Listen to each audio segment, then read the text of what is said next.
Hello everybody, this is the Wikstrand. So this is the final video in our James Bond month. And how do we finish it? We finish it with a list of the greatest James Bond films of all time. Few things are as fun, entertaining or awesome as a great Bond film. And today I'm going to rank them, my top 10 best James Bond films of all time.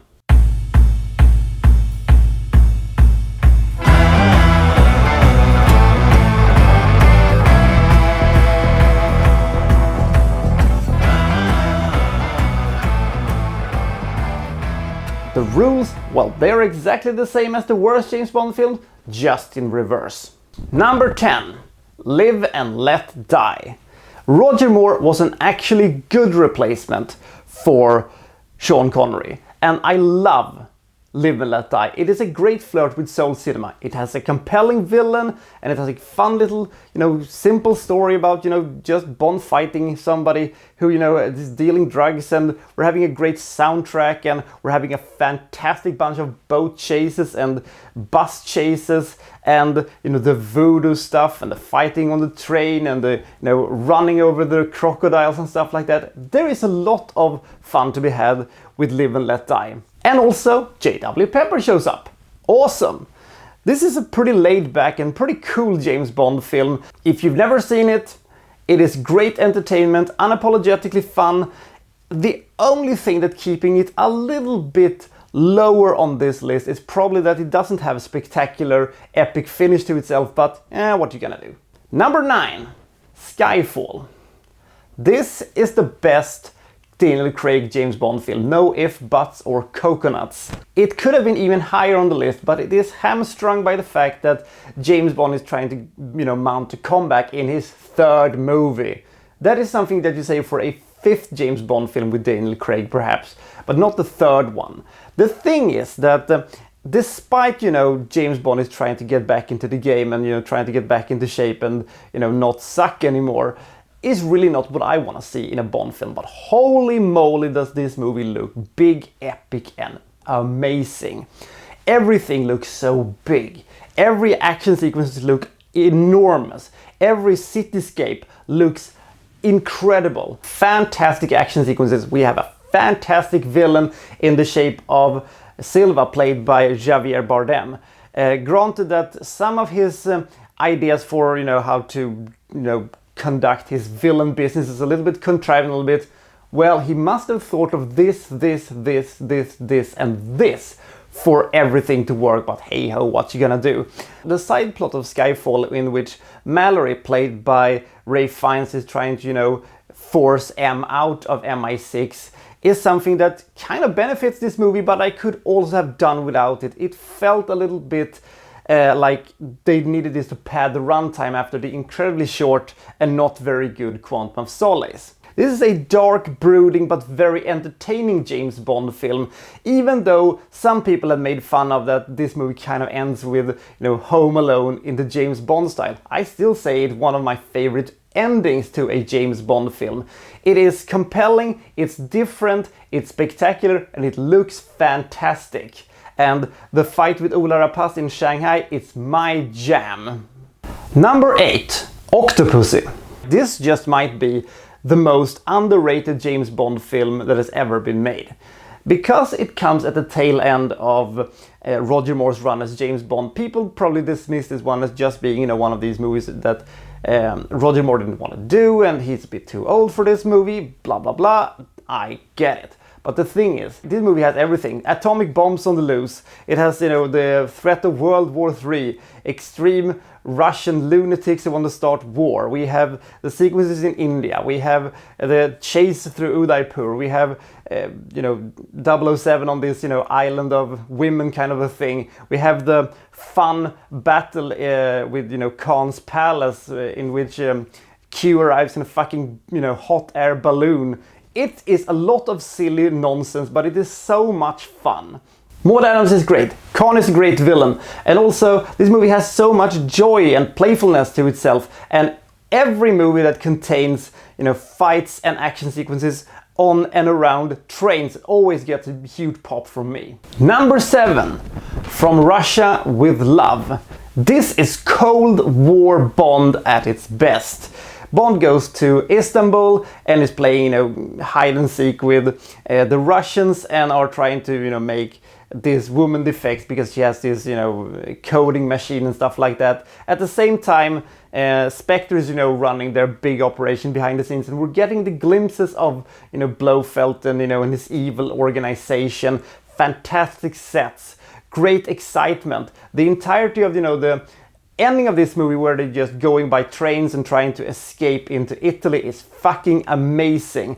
The fight on the train is great and would not be topped until basically Spectre, almost a half a century later. The movie is drenched in great atmosphere and fantastic locations, and that training ground, where the Spectre agents are training is so adorably fun, and Sean Connery is absolutely fantastic in this movie. Apart from him, there isn't that many memorable characters except from Rosa Klebb, of course. And this just sets up so much good stuff that would come later in James Bond films. Number 6, Goldfinger. Well, on the back of From Russia with Love, they built this movie. This is where James Bond finally, emerged as the character we all know and love today. The gadgets, the car with the ejection seat, the fantastic villains, the opening of the movie where James Bond blows up, stuff in some South American country and, has his first, real one-liners and stuff like that. Add to that a fantastic villain, one of the best henchmen of all time, one of the best Bond girls of all time, one of the best Bond songs of all time, and baby, you got a stew going. Number 5, The Living Daylights. This movie has bad villains. Almost everything else about this movie is golden. We have the escape from Slovakia, we have the fantastic action sequences, we have the tension. We actually have a James Bond film with actual tension. And Timothy Dalton gets a lot of flack for being a boring Bond. I think he's a very compelling Bond. He's kind of a great mix between the hard-hitting necessity of James Bond and the sort of laid-back thing about it. He actually resembles the James Bond in the books more than anybody else who has played James Bond, in my opinion. It's big, it's spectacular, you don't quite know where things are going. They actually have a couple of twists in this movie, which is kind of a rarity for the James Bond movies. If you've never seen this movie, this is probably one you have skipped that I think you should really give a shot, because it is a very compelling movie. Too bad they couldn't have any good villains in it, but what you gonna do? Number 4, The Spy Who Loved Me. I just remember when I rewatched this movie a couple of months ago, and I said to myself when I had finished watching it, I could just flip the DVD back again and watch this all over again, because this movie is so entertaining, and it is so big, and it has so many fantastic sequences that you almost go, Jesus Christ. Once again, the only thing about it that I do not like is that Stromberg is one of the weakest James Bond villains of all time. He is very, very boring. His plan is fucking amazing, causing a World War III to force the, humanity to live in his cities, which he's going to build on the bottom of the ocean. That is very silly. It's just a performance that is underwhelming. Everything else is fucking amazing.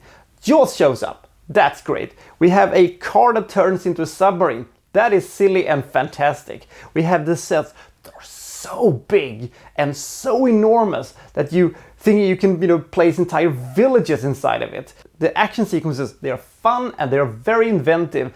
And we have colorful characters, even though Barbara Bach as Triple X doesn't really have any credibility as being, some kind of a super agent or whatever it is. And we have the fantastic ski jump in the beginning. Add to that a good pace, fantastic cinematography, and a scope that is so big you're going, oh my god, how can they ever top that? Well, the number 1 spot will get that for you, but we'll get there in a second. Number 3, You Only Live Twice. This movie has the strongest finish in a James Bond film of all time, because they keep building it. They build and build and build to it, and then they deliver the payoff to it, the whole thing, and it is fucking awesome. And finally, we get to see Blofeld after, teasing him for 2 or 3 movies. Not quite Thanos levels of building up your villain, but close enough in my opinion.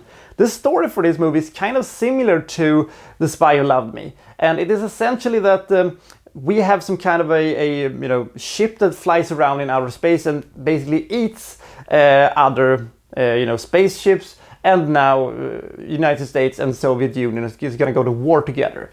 It is going to be James Bond's task to try to find out what's going on, and he goes to Japan, and we then have lots of fun and lots of action, and we also have the best fucking finale in James Bond history, where all the ninjas, they rappel down into Blofeld's very silly and very big evil lair of operations, and it is just a spectacular and enormously big movie. I love it so much. The only thing I would have skipped is probably where James Bond has to pretend that he is a Japanese man married to some Japanese woman and pretending to be a fisherman. It was very gimmicky, and it took too long, and it didn't add anything to the story, and I also think that it was a complete failure. He does not look Japanese at all. Number 2, Goldeneye. This was the first Bond film that I saw in the cinema, and you better believe me when I say that when I left the cinema I was just so excited, because this is, in my opinion, the best combination of old school Bond with a more modern approach. Casting Judi Dench as M was a fucking masterstroke, even though we didn't know it at the time.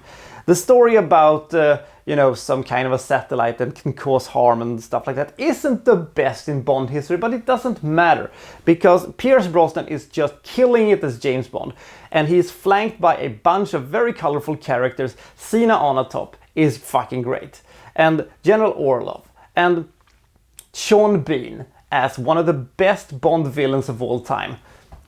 Who could ask for more? If I could ask for something more, it would have been that James Bond would have actually used, the very cute BMW that he's running around in, and actually would have used, the bombs and the gadgets and that was there.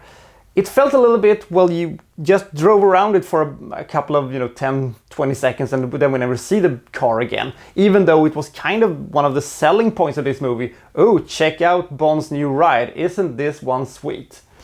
But on the other hand, if we would have traded a sequence with the BMW for the tank, that is not the world I want to live in, because it has the greatest sequence in Bond film history. The tank chase in St. Petersburg is one of the best action sequences I've ever seen in my entire life. The entire movie has some of the best action sequences I've seen in my entire life. It is so well made.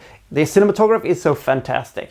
And it also has the best fight in a Bond film that has ever been made, where Sean Bean and Pierce Brosnan just lace it into each other and beat the ever-loving piss out of each other in that tower over there. This is Pierce Brosnan's best movie in the James Bond franchise by a country mile. It's fun, it's fast-paced, it has that amazing beginning where they shoot up this place in Russia, and then we have Tina Turner singing Goldeneye, na na na na na na.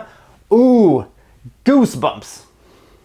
And number 1, Moonraker. Yes, Moonraker. I am dead serious. And let me explain why. Because Moonraker is the movie where James Bond transcended from, an over-the-top agent movie to a cartoonish sci-fi movie. Whatever you want to say about the James Bond films, you cannot accuse this movie for being boring. That is one thing you cannot do. You have the greatest Bond villain of all time with the greatest plan of all time. You have some of the most amazing outlandish sequences you've ever seen. Jaws returns. That's great. He becomes good. That's fantastic. He gets a girlfriend that is 5'2" with pigtails. That is super amazing, and he survives an explosion in outer space. There isn't enough ratings in the world for that sort of things. And it doesn't stop there. The fantastic action sequence, the sequence on the cable car, the boat chase, the gondola thing in Venice, the fight with the ninja in the Glassworks Museum, which is so much fun and so heart-wrenching at the same time. Those poor glass objects that is now being completely trashed by Bond and this ninja dude. And also, Hugo Drax has so many moments to just kill James Bond, but decided to do it in the most contrived way possible. I think he wants to fail. I think he wants to keep James Bond alive just for the fun game to keep going. Then the movie goes into absolute overload when we go into outer space and we're having space battles with flying astronauts with laser rifles, and how can you not love this movie?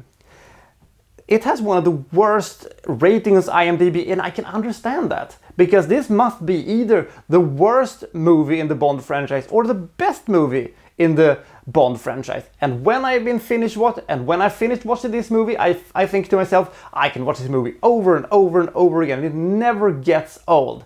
You leave this movie with such a big grin on your face because you have actually experienced something that is so outlandish, so over the top, but also so compellingly fun, and they don't treat it like a joke. The best thing of all, they take this incredibly over the top, silly, cartoonish nonsense and they treat it seriously. They somehow are able to, not turn this into a joke or a self-parody. They turn this actually into a compelling movie also. That is why Moonraker is my pick for my favorite James Bond film of all time. So I'll see you next time for Well So and So Reviewing Well, such and such. Thank you for watching. Thank you very much.